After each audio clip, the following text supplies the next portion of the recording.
असलेला त्या पोराचा द्रोण ती म्हातारी शबरी प्रभू श्रीरामांच्या समोर पकडते. जेव्हा तो द्रोण ती प्रभू श्रीरामांच्या समोर पकडते तेव्हा प्रभू श्रीराम त्या द्रोणातलं पहिले एक बोर उचलतात आणि ते बोर आपल्या लहान भावाला म्हणजे लक्ष्मणाला देतात. लक्ष्मण आपल्या मोठ्या भावानं आणि देवानं दिलंय म्हणून ते बोर नाईलाजानं हातात घेतात आणि ते बोर हातात घेतल्यावरती लक्ष्मण ते बोर निरखून बघतो. पूर्ण बोर फिरत फिरत लक्ष्मणाची नजर त्या बोराच्या एका बाजूला जाते तेव्हा त्या लक्ष्मणाला त्या बोरावर दोन दात लागले दिसतात. जसं दात लागलेले दिसलं तर लक्ष्मण एवढ्या जोरात किंचाळला की अरे दादा ही बोर खाऊ नको, ही बोर उष्टी आहे.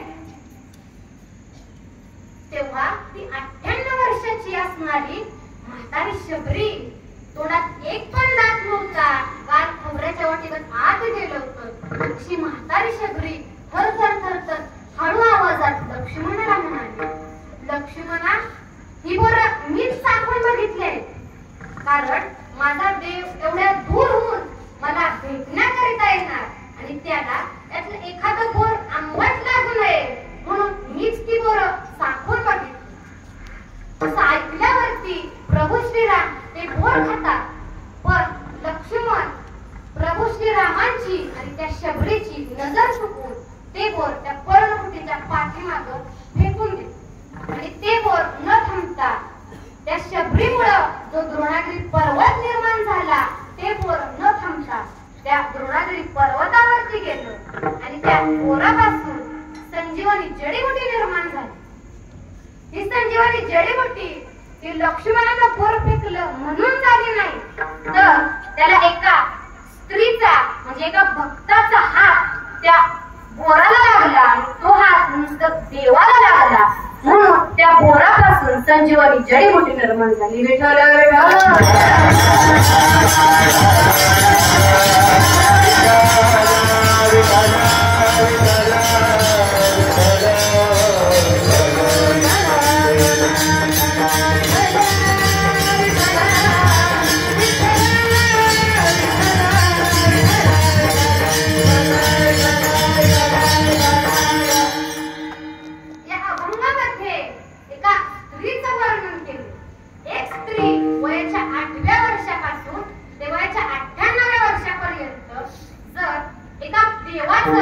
एवढ्या प्रेमानं भजन करत असेल तर मग मला सांगा आपल्या आरेवाडीत एवढे वाईट आहेत का?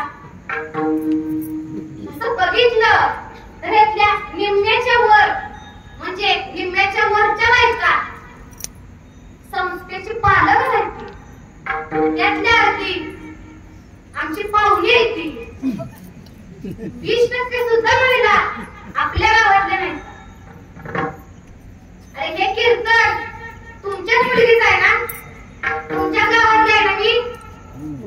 हो म्हणा की नसली तरी म्हणावं काय होतंय. हो म्हणा काय पैसा वाटते आहे ना? विठाला विठाला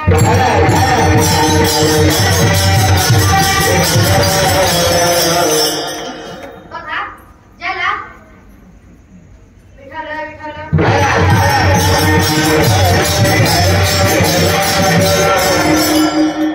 बघा लग्न करायला बायको पाहिजे, लग्न करायला बायको पाहिजे, राखी बांधायला बहीण पाहिजे. पण आई नको वाटते आताच्या मुलांना. बघा तुम्हाला एक आई आपल्या मुलासाठी काय करू शकते हे सांगते. आज महिला मंडळ तुमच्यासाठी मी कान देऊ आणि लक्षपूर्वक ऐका. बघा एका गावात एका अल्पवयीन मुलीचं लग्न होतं आणि ते लग्न झालं की भरपूर वर्षानंतर त्या मुलीला एक मुलगा झाला की ती तिच्या नवऱ्याला फोन करते. ती मुलगी लग्नाच्या आधी ती मुलगी होती, लग्न झालं ती बाई झाली. जेव्हा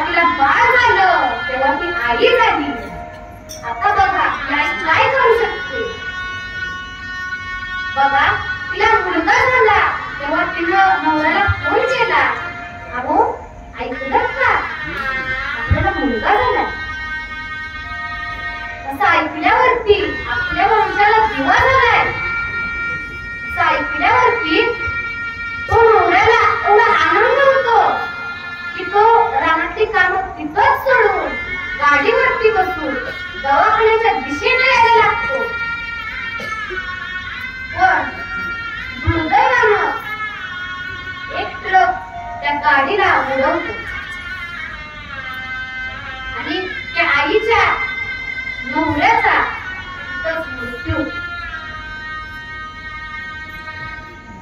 2-3 तासानंतर ही गोष्ट जेव्हा त्या आईला समजते की अरे आपल्या बाळानं अजून डोळे सुद्धा नाही उघडले, तोपर्यंत त्याचा बाप त्याला सोडून गेला.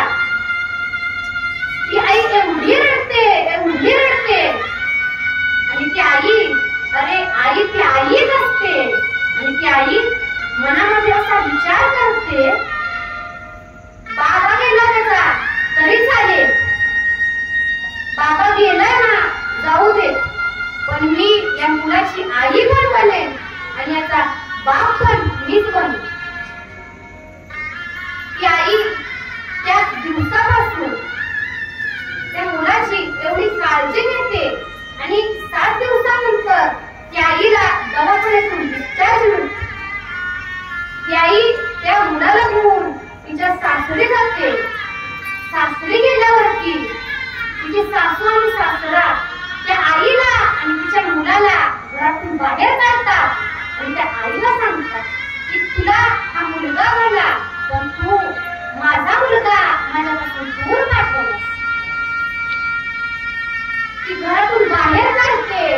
त्या एवढी रडते, अरे शेवटी आई ती आईच असते.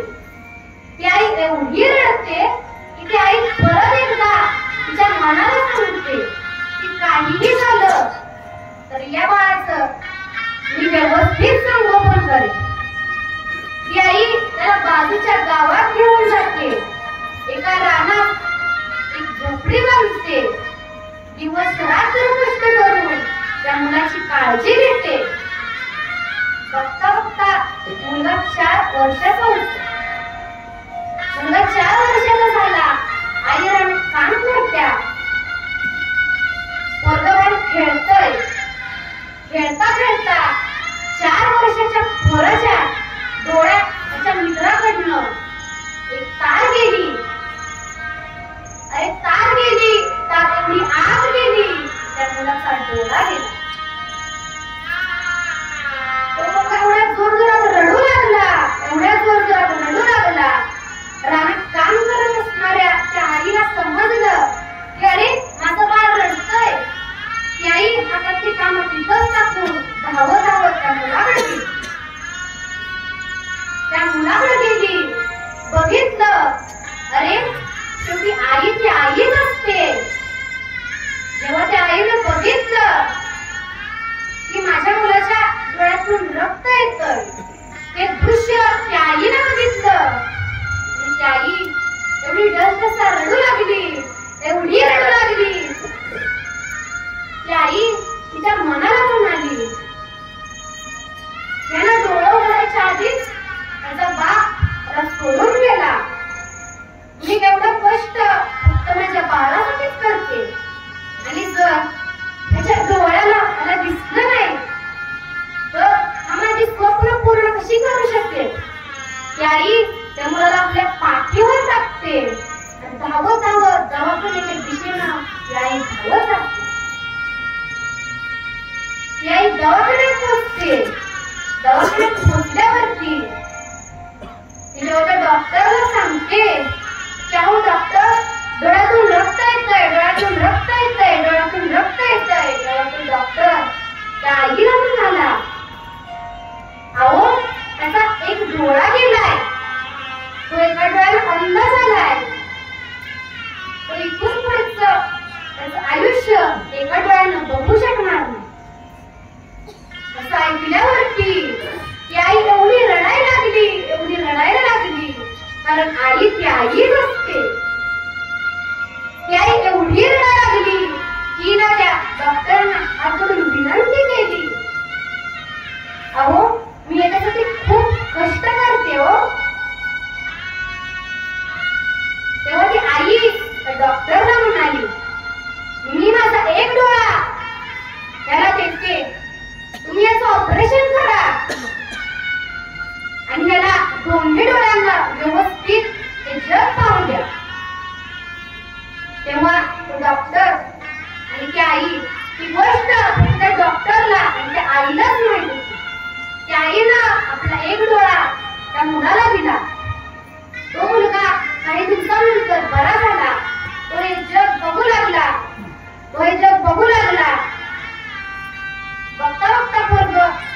12 वर्षात झालं.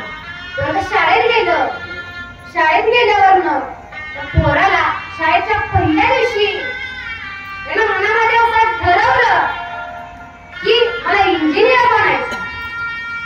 तो शाळेतून घरी आला, त्याच्या आईला म्हणाला, आई मला इंजिनियर बनायचंय.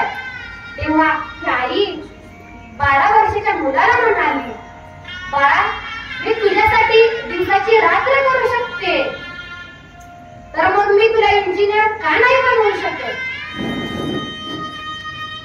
तो म्हणतो की आई पण इंजिनियरसाठी खूप पैसे भरावे लागतात ग. तेव्हा ती आई त्याला म्हणाली की अरे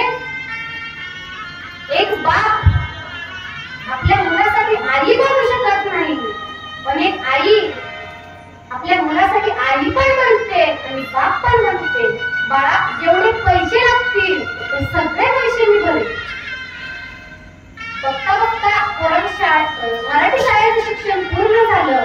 तो कॉलेजला गेलं. कॉलेजचं शिक्षण पूर्ण व्हायला लागलं. तो आईला म्हणाल, आई उद्या 4 लाख रुपये फी भरायची आहे ग. तेव्हा ती आई म्हणाली, अरे बाळा उद्या भरायचे. एक आई आपल्या मुलासाठी काहीही करू शकते, तर मी एका रात्रीत 4 लाख रुपये नाही काय जमवू शकत. ती आई त्या मुलाला जेवू घालते. तो मुलगा झोपतो. ती आई एका कोपऱ्यात बसून पुढे ड्रस सारडू लागते.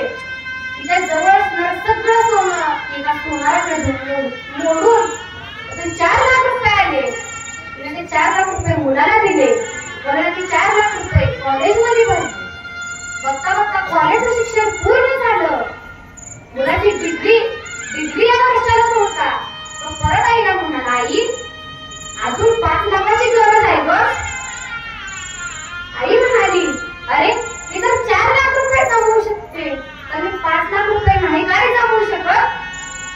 ती आई रात्रभर गावातल्या प्रत्येकाच्या घरात पुढे जाऊन हात पसरते आणि प्रत्येकाकडून पैसे मागून घेऊन 5 लाख रुपयाची जुळणी करते. आणि ते 5 लाख रुपये दुसऱ्या दिवशी मुलाला भरते. बघता बघता पोरगं पुढच्या वर्षी इंजिनियर झालं. आणि तो आईला म्हणाला, आई इंजिनियर झाले खरं आहे ग, पण मला अजून पुढचं शिक्षण घ्यायचं आहे. हे इथं नाही जमणार, मला मुंबईला जावं लागेल. आई म्हटली, अरे एवढा शिकलाच आहेस तर जा मुंबईला. मुलगा मुंबईला जातो. 2-3 वर्षातच तो मुलगा स्वतःच्या मनानं लग्न करतो. त्याला एक गोंडस मुलगी होती. 2-4 वर्षांनंतर त्या आईला समजतं की माझा मुलगा मुंबईमध्ये सेटल झालाय, त्याचं लग्न झालंय, त्याला एक गोंडस मुलगी सुद्धा आहे. ती आई गावातल्या माणसांच्याकडून मुलाचा पत्ता मिळवते आणि तो त्या पत्त्यावरती ती आई मुलाला आवडतं म्हणून गोड तुपाचा शिरा बनवून ती म्हातारी असणारी, एका डोळ्यानं अंध असणारी, बिदरूप दिसणारी ती आई आपल्या मुलाकडे जाते. ती आई मुलाकडे जाते. दरवाजातून एक मुलगी बाहेर येते. ती मुलगी बाहेर आली. ती एका डोळ्यानं अंध असणारी ती म्हातारी त्या मुलीला विचारते, बाबा कुठे आहेत. तेव्हा ती मुलगी घरात आत वाकून बघते. तेव्हा तिचा बाबा त्या मुलीला सांगतो, मी घरात नाही म्हणून सांग. ती मुलगी सुद्धा बापाने सांगितलंय म्हणून ती मुलगी सुद्धा त्या म्हाताऱ्याला सांगते की बाबा घरी नाही. अरे 9 महिने 9 दिवस त्या आईनं तिच्या उदरामध्ये त्या मुलाला वाढवलं होतं. एवढे दिवस रात्र कष्ट करून त्या मुलाचं संगोपन केलं होतं. आणि त्या आईचं मन त्या आईला सांगत होतं की तिचा मुलगा घरात आत आहे. ती आई, ही म्हातारी असणारी आई त्या मुलीजवळ तो डबा देती. तिला सांगते, बाबा नाहीच ना घरात तर राहू दे, हा डबा जेव्हा बाबा येतील ना तेव्हा त्यांना. असं बोलून ती एका डोळ्याला अंध असणारी गावी निघून जाते. ती मुलगी तो डबा घेऊन आज आईकडे देते, बाबांच्याकडे देते. त्या तुपाच्या वासानच त्या मुलाला समजतं की अरे ह्या वासाचा शिरा फक्त माझी आईच बनवत होती.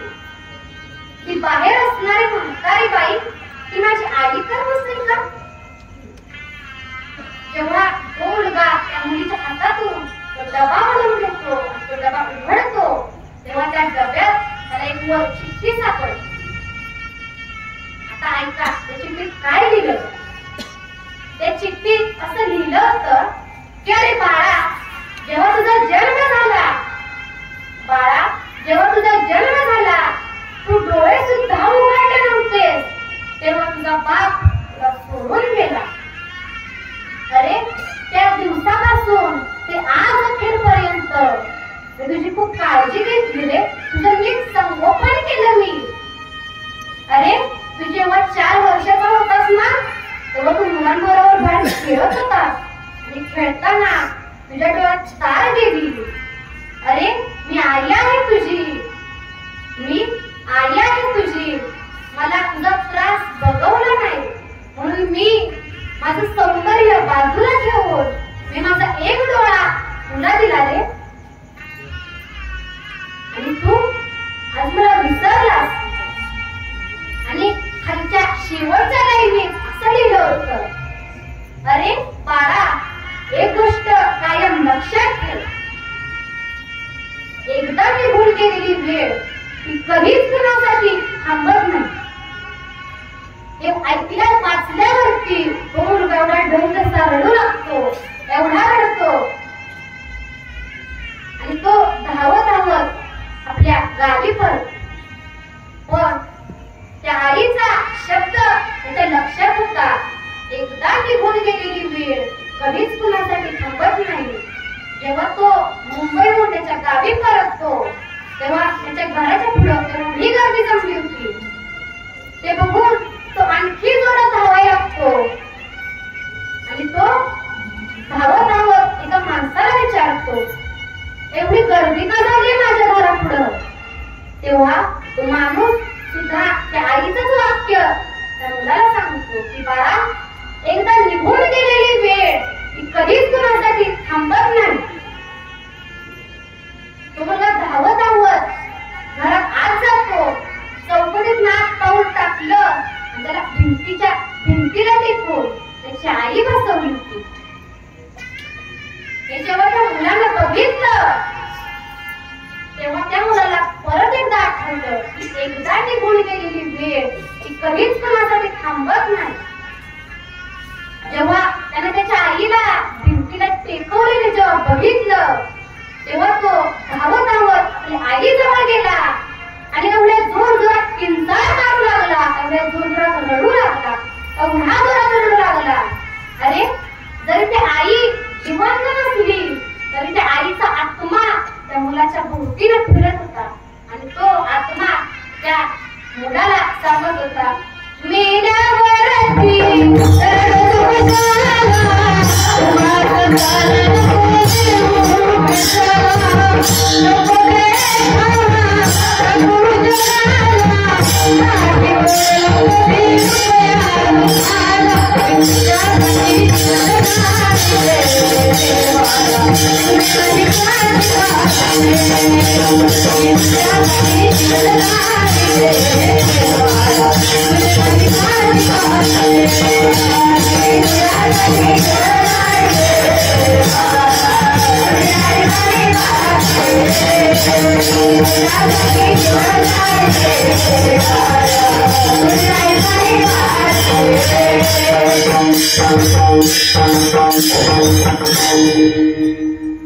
त्या आईचा आत्मा त्या मुलाला सांगत होता, मेल्यावरती रडतो कशाला, उगीच ताण नको देऊ कशाला, उगीच ताण नको देऊ कशा, मी तुला पाहून प्राण सोडिले रे बाळा, कोणी नाही पाणी काढले, मी तुझ्यासाठी जीवन जाळले रे बाळा,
बसलेली काळू वाजवा, बसलेली काळू वाजवा.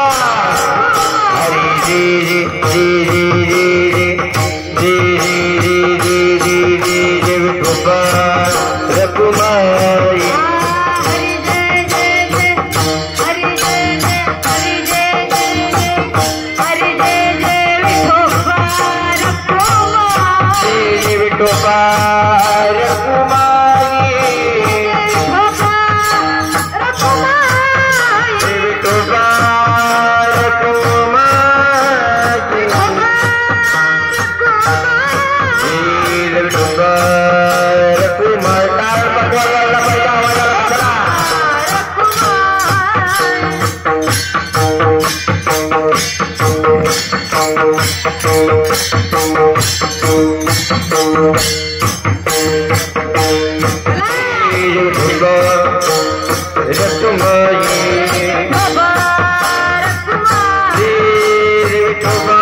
Thank you.